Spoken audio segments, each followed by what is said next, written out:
اچھا، میرا سوال یہ تھا، یہ آپ کی جو امرہم شورا بینہم کی جو ایکسپلینیشن ہے، تو ہم یہ دیکھتے ہیں کہ پاکستان میں چونکہ بندوق کے زور پر جو ہے وہ یہ طے کیا جاتا ہے کہ کون ہم پر حکمران ہوگا، تو عام طور پر آرگومنٹ جو دیا جاتا ہے کہ جیسے چین ہے یا سنگاپور ہے یا اس جیسے کنٹریز نے تو ڈکٹیٹرشپ کے ساتھ یا ٹوٹیلیٹیرین اسٹیٹ کے ساتھ اتنی ترقی کر لی، تو پاکستان جو ہے اس کو کیا پڑی ہے جی کہ وہ مغربی جمہوریت اور اس طرح کی باتیں کرے.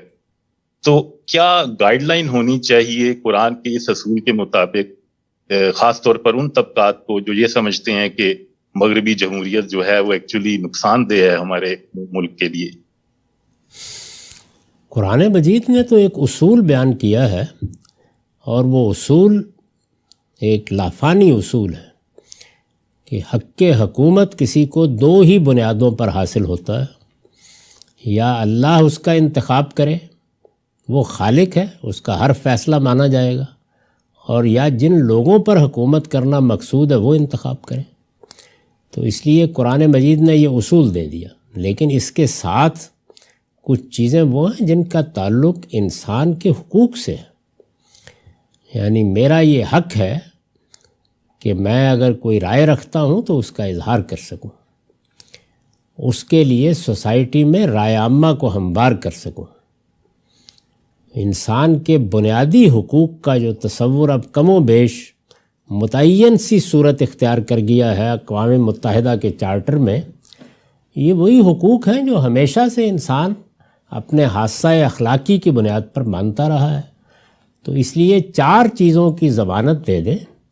ایک یہ کہ لوگوں کے بنیادی حقوق پامال نہیں ہوں گے، دوسرے یہ کہ کسی قوم کے حق خود ارادی کو نقصان نہیں پہنچایا جائے گا، تیسرے یہ کہ جمہوریت میں اکثریت کی بنیاد پر جو فیصلے ہوں گے ان کو قبول کیا جائے گا. یہ 3 چیزیں بنیادی حیثیت رکھتی ہیں. آپ ان کی ضمانت دے دیں، اور اس کے بعد اب نظام حکومت آپ نے کیسے قائم کرنا ہے، لوگوں کی رائے کی بنیاد پر قائم ہونا ہے. یعنی اس کے سوا کوئی اور طریقہ اس کے قیام کا نہیں ہے. اس سے جو نظم بنے گا وہ کیا نظم بنے گا؟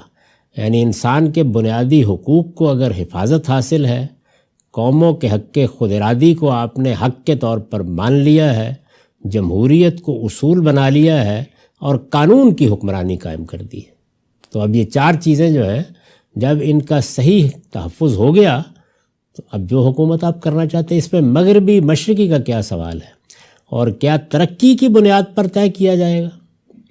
یعنی کوئی آدمی ہماری عزت آبرو سے کھیلنا شروع کر دے لیکن ترقی ہو رہی، کوئی آدمی ڈاکے ڈالنا شروع کر دے اور ترقی ہو رہی ہو.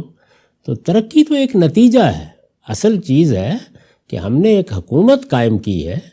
یہ حکومت اصلاً کس لیے قائم ہوئی ہے؟ اصلاً اس لیے قائم ہوئی ہے کہ وہ ہماری جان مال آبرو کی حفاظت کرے.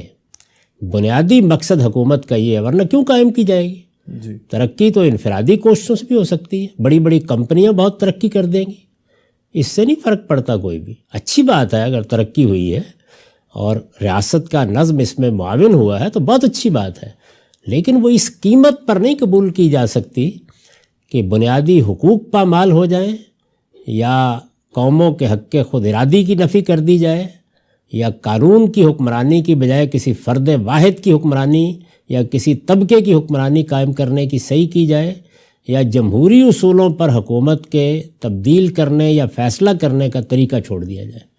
تو یہ 4 بنیادی چیزیں ہیں.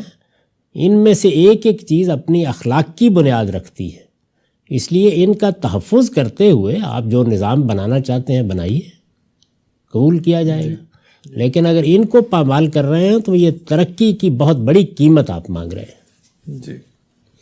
کوئی باضمیر انسان یہ قیمت نہیں دے سکتا. بہت شکریہ سر.